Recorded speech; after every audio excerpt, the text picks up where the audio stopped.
বাংলাদেশের রাষ্ট্রপতি মোহাম্মদ শাহাবুদ্দিন পদত্যাগ করেছেন।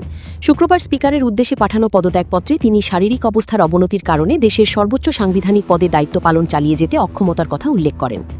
2023 সালে তৎকালীন প্রধানমন্ত্রী শেখ হাসিনার নেতৃত্বাধীন আওয়ামী লীগ সরকারের আমলে তিনি বাংলাদেশের 22তম রাষ্ট্রপতি হিসেবে নির্বাচিত হন।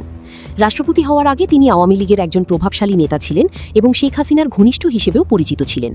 পদত্যাগপত্রে শাহাবুদ্দিন জানান, 2023 সালের 24 এপ্রিল রাষ্ট্রপতি হিসেবে শপথ নেওয়ার পর সংবিধান মেনে নিষ্ঠা, সততা ও আন্তরিকতার সঙ্গে দায়িত্ব পালন করেছেন।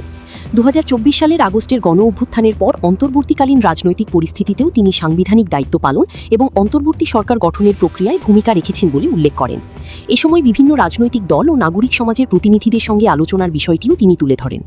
এদিকে বাংলাদেশের সংবিধান মোতাবেক রাষ্ট্রপতি পদত্যাগ করলে নতুন রাষ্ট্রপতি নির্বাচিত না হওয়া পর্যন্ত দেশের সংসদের স্পিকার রাষ্ট্রপতির দায়িত্ব পরিচালনা করে যাবেন। আমার নিকট পদত্যাগপত্র দাখিল করেছেন।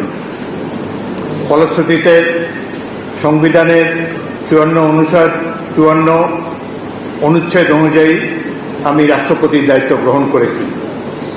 পদত্যাগপত্রটি আমি গ্রহণ করেছি এবং জাতীয় সংসদ সচিবালয়ের রেকর্ডে সংরক্ষণ এবং প্রয়োজনীয় প্রশাসনিক কার্যক্রম গ্রহণের জন্য নির্দেশ প্রদান করা হলো।